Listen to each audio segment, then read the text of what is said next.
हम इसको गवर्नमेंट मानते हैं कि नहीं मानते? हाँ, अब उसमें छुट्टी तो वीकली ऑफ तो कानून है, वीकली ऑफ अगर हम वीकली ऑफ भी नहीं देंगे तो क्या करेंगे? देन नो हॉलीडे, नो नहीं, अगर कोई नो हॉलीडेज वाला ऐसा कुछ इशू है तो they have right to approach labour court of, तो लेबर ऑफिसर को बोल सकते हैं छुट्टी नहीं। पहले तो आपके पास आएंगे ना, तो लेबर कोर्ट तो बाद में इन केस अगर ऐसा है तो पोस्ट तो कोई नहीं कर सकता 7 डेज अ वीक काम करने के लिए। हाँ हाँ, तो चलो लेबर कोर्ट तो बाद में जाएंगे ना, पहले तो हम आपके पास आएंगे हम। बट ये जो इशू है ना, जो आपने कल ध्यान में लाया था, हाँ, उसकी मैंने इनसे रिपोर्ट मांगी, वैलिड दे दिया।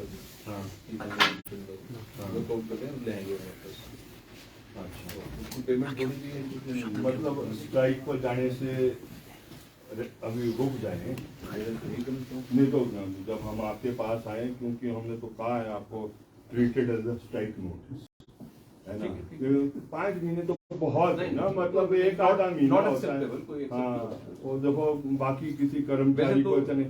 आपका बिल्कुल सही है, एज पर एग्रीमेंट इनको तो हर महीने 7 तारीख को तनख्वाह मिलनी चाहिए। हाँ, और अगर इतना टाइम हो गया तो ये तो लैप्स है। ये सितंबर तक की मिली ना आप लोगों को? अगस्त हाँ, अगस्त सितंबर से नहीं मिली, सितंबर से मिली। सितंबर, अक्टूबर, नवंबर, दिसंबर, जनवरी पेनल्टी इम्पोज होगी उस पे, जो भी एक्शन है करेंगे। हाँ, ये सारे क्लीन वेज वाले नाइट ड्यूटी दे दे, ये सारे क्लीन वेज नाइट दे दे, नाइट भी दे दे, डे भी दे दे, क्या करना? नाइट कैसे देते हैं? पंप चला रहे जी, कई जगह पानी नहीं है, क्या करने? पब्लिक को क्यों वहाँ पर बर्फ वाली जगह है, हाँ अब वहाँ पानी ना तो ग्रिप वाला आ रहा है, हाँ, वहाँ पे पंप वाला दे दिया। देखो कौन सा कैसे कर रहे हैं? डे नाइट 4 घंटे पंप चला रहे हैं हम लोग, हाँ, जहाँ पे पानी नहीं है ना में भी उनका पूरा भी कर रहे हैं। अच्छा, डे एंड नाइट में 24 घंटे पंप चला रहे हैं? तो डे नाइट का मतलब हो गया जी। 24 घंटे पंप चल रहा है? कोई ये मजार वाली लाइन है जी। अच्छा, ये नाइट और डे चल रही है, हफ्ते में 2 बार। आपके पंप ऑपरेटर या लाइन डिस्ट्रीब्यूशन का? डिस्ट्रीब्यूशन भी है जी, तो पंप चल रहे हैं। आपकी ड्यूटी जो बता रहे हो ना कि 24 घंटे चल रही हो, क्या पंप चल रहा है? पंप चल रहा है, आप पंप ऑपरेटर हो? ऑपरेटर नहीं। ये तो इनके जरिए चलाया हुआ है, अगर पंप ऑपरेटर तो है ही नहीं, पंप ऑपरेटर तो है ही नहीं है, तो इसके स्टाफ के जरिए चलाया हुआ है। नहीं, ऑपरेटर भी आउटसोर्स किए हुए ना, जो आउटसोर्स बंदे लगाए तो 4 कैटेगरी के लोग थे। हाँ, उसमें ऑपरेटर भी था, फिटर भी था, क्लीनर भी था और चौकीदार भी था। ऑपरेटर भी है जी, उसको क्या करें, कई जगह है कि वहाँ पे 4 बहुत जगह तो वो लाइनमैन ही ऑपरेट हाँ है। जी। लाइनमैन का तो आउटसोर्स में बनता ही नहीं ऑपरेट करने का। आउटसोर्स वही तो प्रॉब्लम है, वो तो हम कब से ही कह रहे हैं, वो तो जब पूरी साहब के टाइम से इस विवाद को करने का प्रयत्न किया जा रहा था और एक सिस्टम भी अपना लिया था। फिर वो इसीलिए विभाग जो है ना जी, वो पैरा स्टाफ की अपने आप रिक्रूटमेंट कर रहा था, बीच में कोड ऑफ कंडक्ट आ गया तो रुक गई थी। जैसी रिज्यूम होगी तो स्टाफ डिपार्टमेंट का चलो पहले तो इसी को निपटाओ ना, इसको निपटा दें, फर्स्ट उसको निपटाओ, है ना, फर्स्ट उसको कोई बात नहीं, ठीक है, जो भी एक्शन होगा कंपनी का हो जाएगा। बाकी का तो बैठ के तय करते हैं ना कि भी कैसे करना, बिल्कुल ठीक इससे आगे क्या करते हैं। राइट जी, ओके जी, करो। ठीक है। हेलो,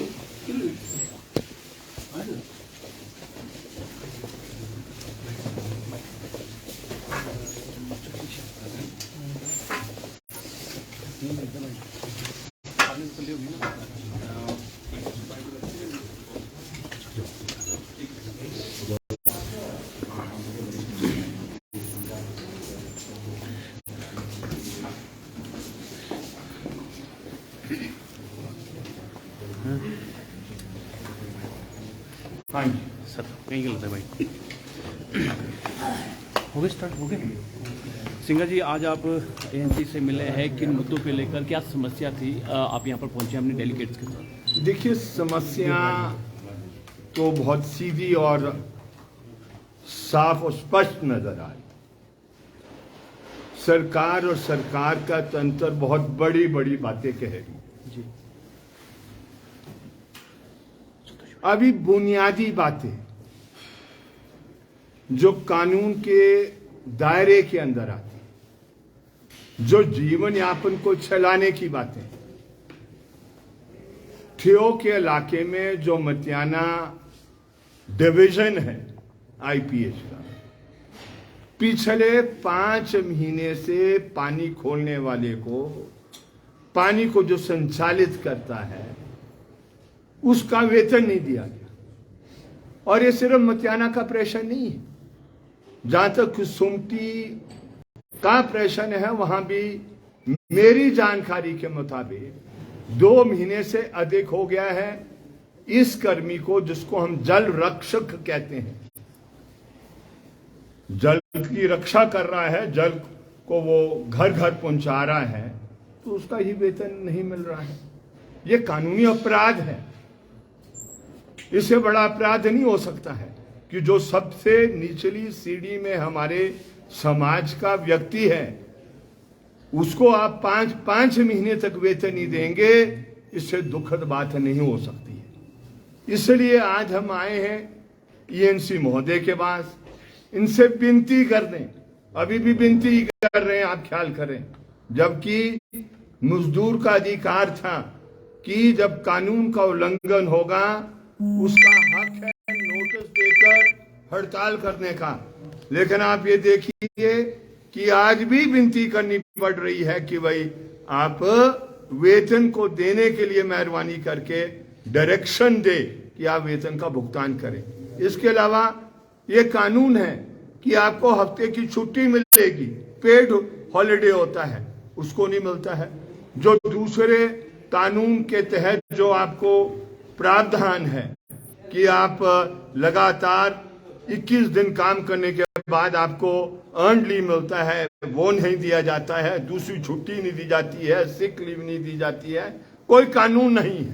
तो इसलिए हम आए हैं सरकार के तंत्र से अपील करने के लिए कि मेहरबानी कर बड़ी बड़ी बातें छोड़ो, अभी जो धरती के स्तर की बातें हैं उसको करो, काल्पनिक दुनिया से असली दुनिया में आओ, ये कहने हम आज यहाँ पर आए। तो क्या आश्वासन मिला? अगर नहीं सैलरी दी जाती है तो फिर अगला? देखिए, बहुत क्लियर है, ये भी जानते हैं कि अगर वेतन नहीं दिया जाएगा तो मजदूर के पास जो ट्रेड यूनियन के तौर तरीके हैं उसको इख्तियार करेगा, वो हड़ताल पर जाएगा।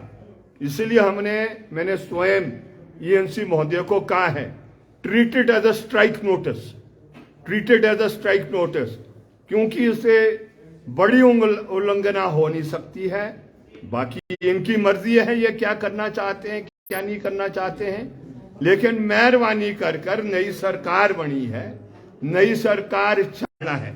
और मैं समझता हूं ये जो तंत्र है सरकार का, वो नई सरकार जो बनी है उसको चलाने की जो गुंजाइश मिलनी चाहिए वही ये तंत्र नहीं दे रहा है, ऐसा मेरा मानना है। वजह क्या है? कुछ पता चला कि वजह किस? जो प्रबंधन का कानून है उसको संशोधन करने के लाया है, उससे साबित होता है ये वाला विकास का रास्ता डेड एंड पर पहुंच गया है, डेड एंड। इसलिए सरकार से भी हम विनती करना चाहते हैं, काल्पनिक दुनिया से असली दुनिया में आए और इस बात को समझे कि कितना गंभीर आर्थिक संकट आ गया और now it is a dead and, इससे आगे नहीं जाने वाला। और इसको ज्यादा टिप्पणी अभी मैं करना नहीं चाहता हूं, लेकिन फरवरी के बाद तो और भी गहरा संकट होने वाला है। तो एक कारण तो यही है, लेकिन कहीं ना कहीं इच्छा शक्ति की भी कमी नजर आ रही है। वो दोनों स्तर पर है, प्रशासनिक इच्छा शक्ति में भी कमी है और राजनीतिक इच्छा शक्ति में भी कमी है। दोनों ये संकट है एक कारण, लेकिन संकट ही सारा कारण नहीं है। इच्छा शक्ति की भी कमी मुझे नजर आ रही है और दोनों है, वो political as well as administrative, दोनों को ये सुधारना है, इनको एडमिनिस्ट्रेटिव स्तर पर भी और पॉलिटिकल करेक्ट डायरेक्शन। मुझे पता है सुक्खू साहब 1 बजे तक मीटिंगें कर रहे हैं रात के, लेकिन इसका भी ख्याल रखे वो कि जो सबसे गरीब तबका है समाज का, जो आज पीने के पानी को का उपलब्ध करा रहा है, और पीने का पानी जीने का अधिकार में शामिल है। It is right to life and liberty, article 21 of the constitution. तो इनका भी ख्याल रखे वो कि ये वाला सेक्शन जो जिनको वेतन नहीं मिल रहा है, मेहरबानी कर हदायत दे अपने सेक्रेटरी महोदय को, है ना, कि इनके वेतन को तुरंत दिया जाए।